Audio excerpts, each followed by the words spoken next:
Hai, Assalamualaikum. Welcome back to my channel Nurul Hidayah Othman. Okey, hari ni sebenarnya Nur nak share satu tragedi yang pernah berlaku dalam negara kita Malaysia. Tragedi ini dipanggil sebagai Hiroshima Sungai Buloh. Semua tahu kan apa yang berlaku di Hiroshima di Jepun.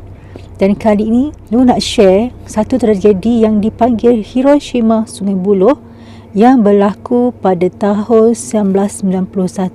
Sebelum itu, sesiapa yang masih belum subscribe channel Nurul, boleh support Nurul, tekan butang subscribe. Dan kepada yang dah support Nurul, dah subscribe channel Nurul, jangan terima kasih atas sokongan anda. Tragedi Bright Sparkle ataupun dikenali sebagai Hiroshima Sungai Buloh. Pada 7 Mei 1991, berlaku satu peristiwa hitam di Sungai Buloh, iaitu letupan dan kebakaran kilang mencung Bright Sparkle. Tragedi tersebut diumpamakan seperti tanah Hiroshima yang dibom. Letupan itu dikatakan berpunca daripada seorang ahli kimia dari Hong Kong, Long Tak Heng, pada jam 3.45 petang yang sedang menjalankan uji kaji di tengah-tengah kawasan kilang.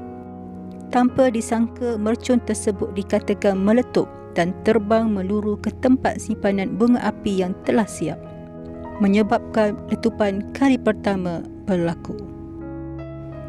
Disebabkan kecoyan itu, kilang mercun itu terus terbakar. Letupan kali kedua 10 minit kemudian, dan pada jam 4 petang berlaku letupan gergasi yang boleh didengari sejauh 4 km dari tempat kejadian. Tragedi letupan itu telah meragut hampir ramai nyawa, namun hanya 26 orang jasad sahaja yang berjaya ditemui. Dan sebanyak 103 cedera dan selebihnya yang rentung gagal dijumpai.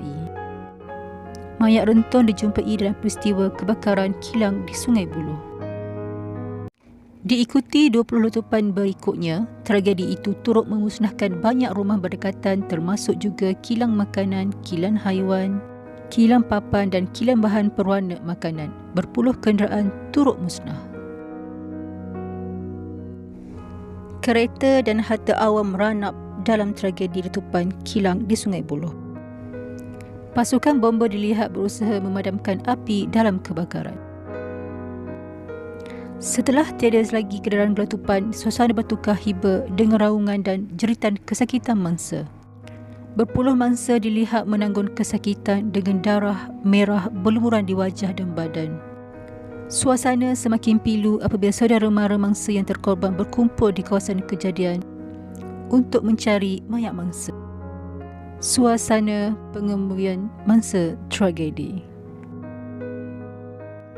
Pada 8 Mei 1991, hujan berlaku di tempat kejadian menyebabkan berlaku tindak balas kimia yang menghasilkan gas toksik. Pasukan penyelamat telah diarah untuk mengusungkan tempat kejadian.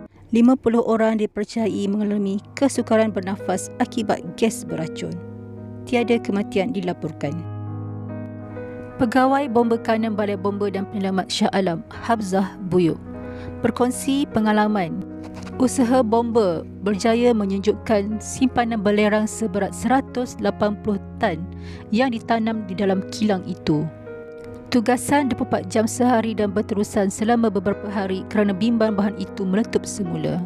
Belerang tersebut telah dipulangkan ke China. Antara kesudahan terhadap kes Bright Sparkle.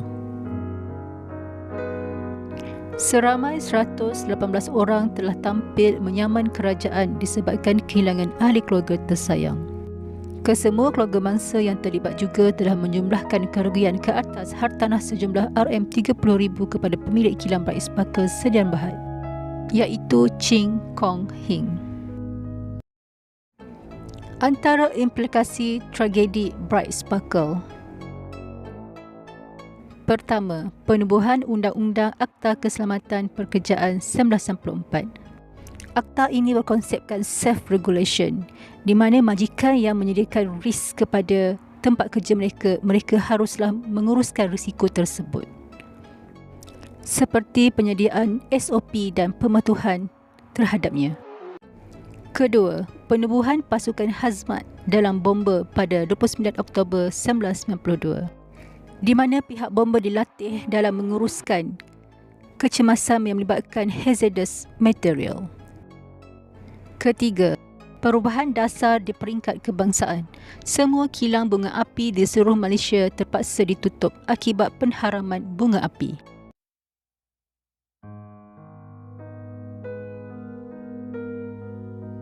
Dahsyatnya tragedi Bright Sparkle yang berlaku pada tahun 1991. Nurul berharap tragedi ini dijadikan sebagai satu pengajaran buat semua majikan, memastikan keselamatan di tempat kerja mereka. Mereka yang mewujudkan risiko haruslah mengawal, menguruskan risiko tersebut dan memastikan permatuhan terhadap Akta Keselamatan Kesihatan Pekerjaan 1994. Menyediakan SOP untuk semua proses kerja dan memastikan permatuhan terhadap SOP tersebut. Itu sahaja perkongsian pada Nurul. Terima kasih. Semoga perkongsian ini bermanfaat buat semua.